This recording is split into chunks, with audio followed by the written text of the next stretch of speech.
we hear a child cry, instinctually we know something is wrong. And instinctually, we move, we grab the child, we try and offer the child something. Here's some food, here's a soother, depending on how old the child is.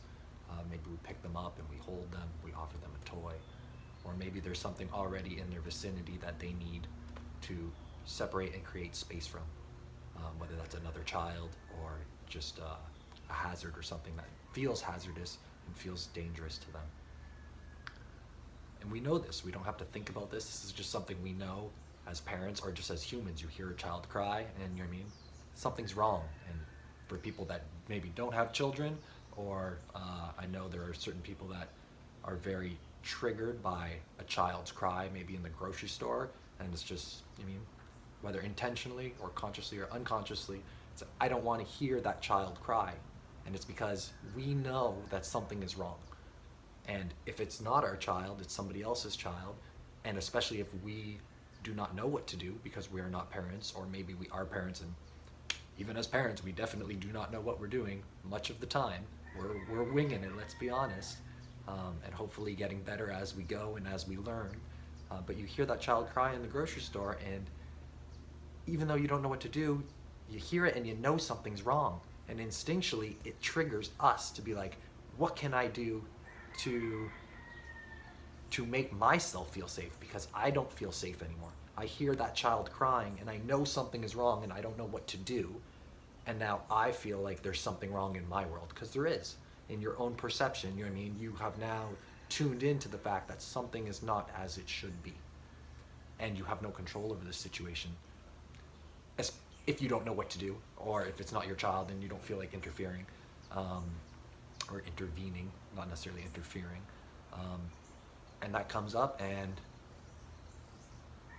then we are sitting with that exact same feeling. What happened is that child brilliantly and beautifully has expressed its reality. It has expressed exactly what it is experiencing to the best of its abilities.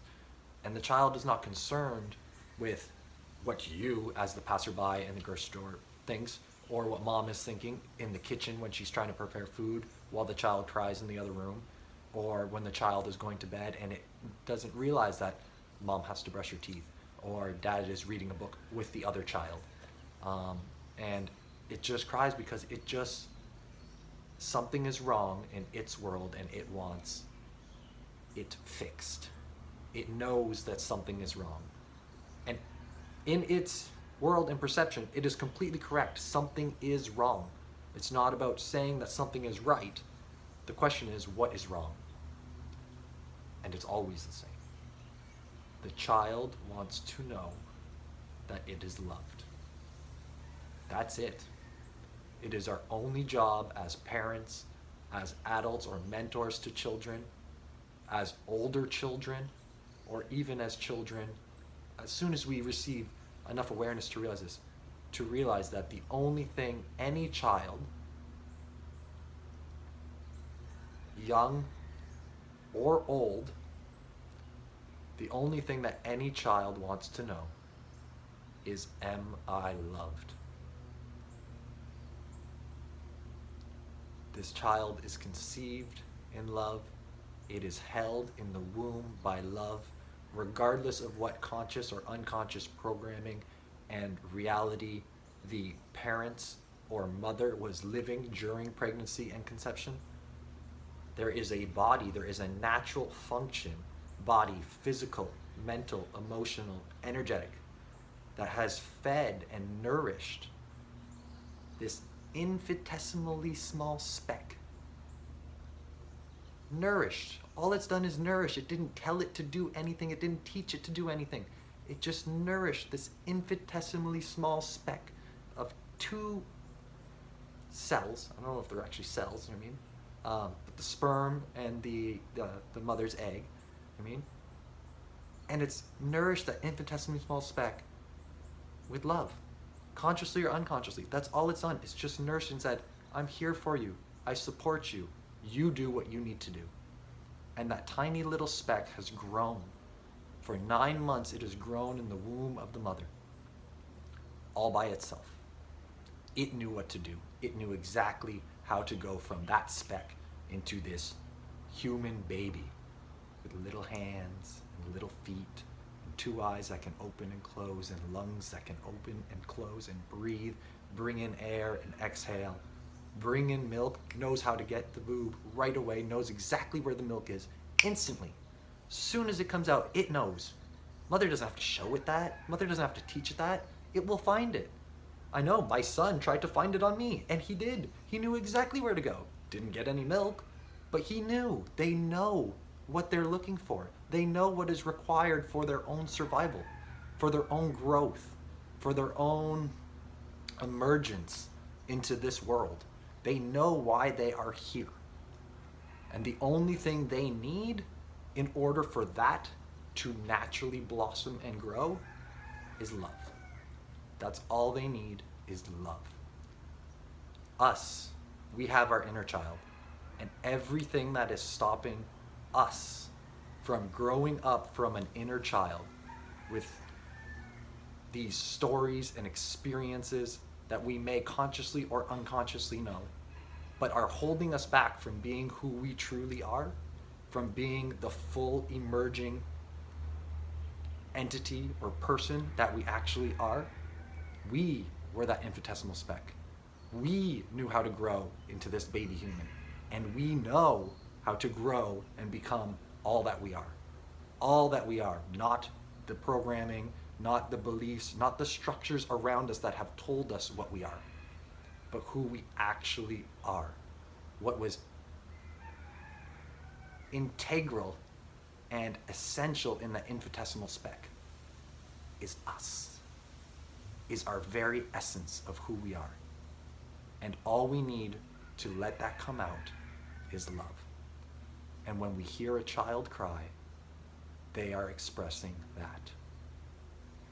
So whether this message is for you as a parent with a small child, or you as an adult with an inner child that is still to this day crying for that love, recognize that all they need is love.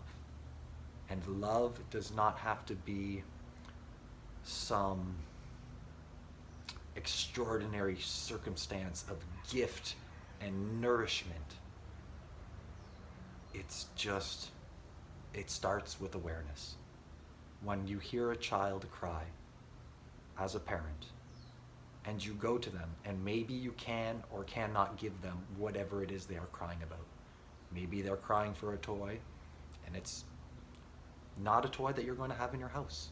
Or maybe you can't afford it. Or maybe you already bought that toy for Christmas for them, and they don't know it, and you can't tell them that.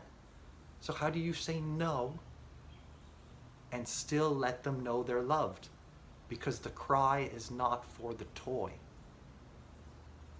When we say no to ourselves, I want to eat that.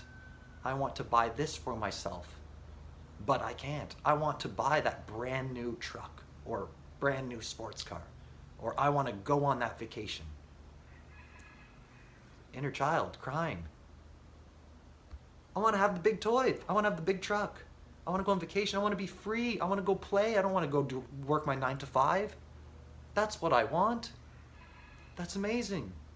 There's perfectly valid reasons why those things may or may not be in your life right now. And there's perfectly valid reasons why that child cannot have that toy, or why that child must go to bed because it's their bedtime and that they can't stay up. And it's not that we have to give those things. We don't have to go and throw away practical aspects of our life in order to give ourselves or our child that love. What we need to do is be clear on this is not possible because of this, but I still love you.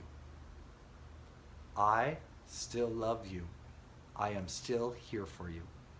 I hear your need for this toy. I hear your need that you don't want to go to sleep. I hear that you want a vacation. I hear that you want the brand new truck. And I love you, and I would like that for you. And in this present now moment, that is not possible. but I still love you. And that's what they want. That's what we all want.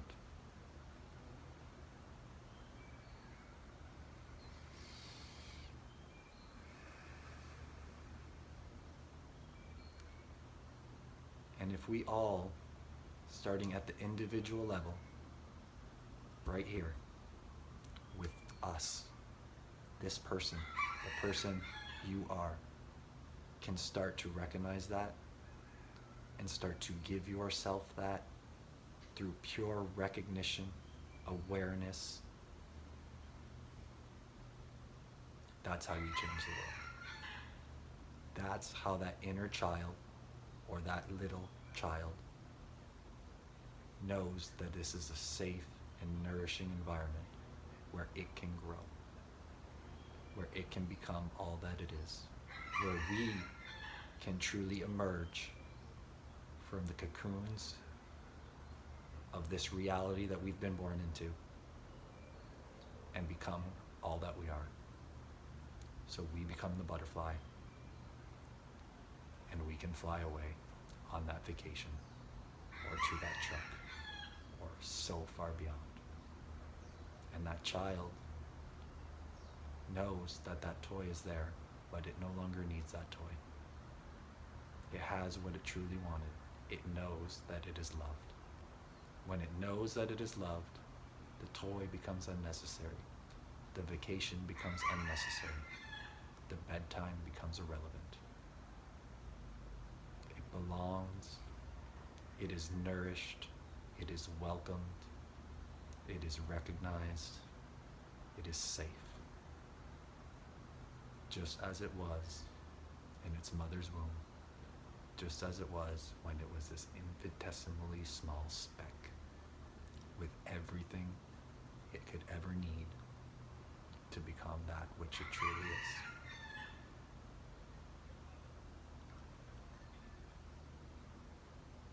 I hope this message reaches you well.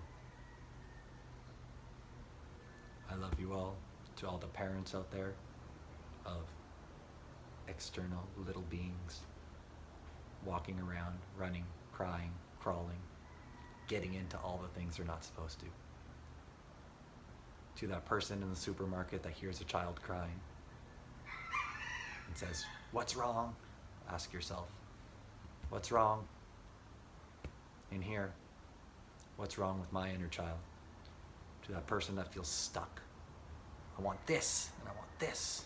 There's so much force behind it. There's so much frustration. What's that frustration? It's love. Where's the love? Talk to yourself openly.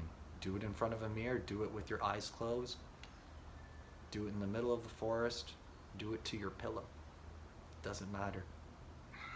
Talk to yourself. I see you. I see you. I know you want that. I understand. Totally valid reason. Of course you want to go on vacation. I don't blame you at all. Look at the circumstances you're living in. No problem. I totally understand. I can't do it right now. But I'm here for you. I love you. And when that love is there, we create the environment, the nourishing environment of nourishment, the food of the soul, love, for us to grow and create all of the possibilities that can make those things happen, that can make that vacation possible, that new house, that new partner, all of those things. And the best part is, when you have that, you don't need the toy anyways. No child anywhere will give up their toy or give up their parent for a toy. They just won't. What they're asking for is the love of a parent. They're asking, do I live in a loving and nourishing world? Same thing we're asking for. So however you feel today, know that you are loved. And if you are not feeling that, ask yourself what it is you need and remind yourself that you are here for you, that you love you, and nourish that part of you that is your soul, so that it may take